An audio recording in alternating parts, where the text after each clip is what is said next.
Welcome to keep TV. నేను మీ anchor Fatima. Kerala రాష్ట్రం వైనాడ్లో సంభవించిన జల ప్రళయం నుంచి జనాలు మెల్లమెల్లగా తేరుకుంటున్నారు. దేశవ్యాప్తంగా ప్రజల నుంచి వైనాడ్ నిరాశ్రయులకు సహాయ సహకారాలు అందుతున్నాయి. ఇప్పటికే ముఖ్యమంత్రి సహాయ నిధికి కోట్లలో విరాళాలు అందుతున్నాయి. మంచి మనసుతో ఎంతో మంది ఇప్పటికే అక్కడికి చేరుకొని మరీ సహాయ కార్యక్రమాల్లో పాల్గొంటున్నారు.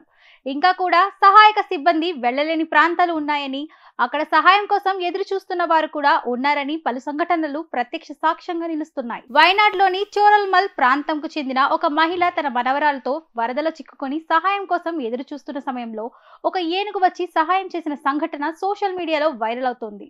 దేశవ్యాప్తంగా వృద్ధురాలు సుజాత గురించి కథనాలపై చర్చ జరుగుతోంది. పూర్తి వివరాల్లోకి వెళ్తే జూలై 30వ తేదీన సుజాత తన మనవరాలితో కలిసి ఇంట్లో నిద్రిస్తూ ఉంది. భారీ వర్షం కారణంగా పెద్ద పెద్ద శబ్దాలు వస్తున్నాయి. ఒక్కసారిగా గట్టి శబ్దం రావడంతో సుజాత నిద్ర నుంచి లేచి చూడగానే ఇంటి చుట్టూ పెద్ద ఎత్తున వరద నీరు ఉన్నట్లుగా ఆమెకు అర్థమయ్యింది. వరద అంతకంతకు పెరుగుతుందని ఆమె గమనించి వెంటనే తన మనవరాలిని వెంట పెట్టుకుని బయటకు వచ్చేందుకు ప్రయత్నించింది. అప్పటికి ఆమె ఇల్లు పైకప్పు కుప్పకూలింది. మరోవైపు సుజాత బురదలో కూరుకుపోయింది. మెల్లగా అక్కడి నుంచి బయటపడి ఒక చెట్టు కొమ్మను ఆధారం చేసుకుని కాఫీ తోట వైపుకు వెళ్ళింది. అక్కడ ఎత్తు ప్రదేశంలో సుజాత తన మనవరాలితో సహాయం కోసం ఎదురు చూస్తుంది. ఆ సమయంలో అక్కడకు అనుకోని అతిథులు అన్నట్లుగా 2 ఏనుగులు వచ్చాయి. సుజాత ఉన్న వైపుగా ఆ ఏనుగులు అడుగులు వేస్తూ రావడం మొదలుపెట్టాయి. ఆ సమయంలో సుజాత ఈ రోజుతో తన జీవితం అంతం కాబోతుందని అర్థమైందని భావించిందట. అప్పుడే ఒక ఏనుగు సుజాత మీదకు వస్తున్న 2 ఏనుగులకు అడ్డు నిల్చుంది.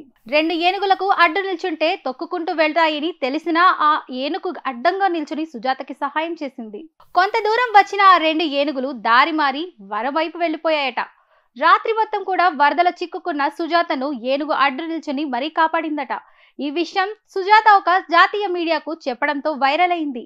ఆ ఏనుగు లేకుంటే ఖచ్చితంగా ఈ రోజు నేను బతికే అవకాశం లేదని సుజాత కన్నీళ్లు పెట్టుకుంటూ చెప్పిన విషయం వైరల్ అయ్యింది. ఇలాంటి సంఘటనలు వైనాడ్లో ఎన్నో జరిగాయి. కొందరు మృతి చెందగా కొందరు మాత్రం అదృష్టం కొద్దీ బతికి బట్టకట్టారు. రాబోయే రోజుల్లో సుజాత వంటి వారు ఎంతో మంది మీడియా ముందుకు వచ్చి తమ అనుభవాలు చెప్పబోతున్నారు. వారిలో మరింత మంది జనాలు ఆశ్చర్యపరిచే అవకాశాలు లేకపోలేదు.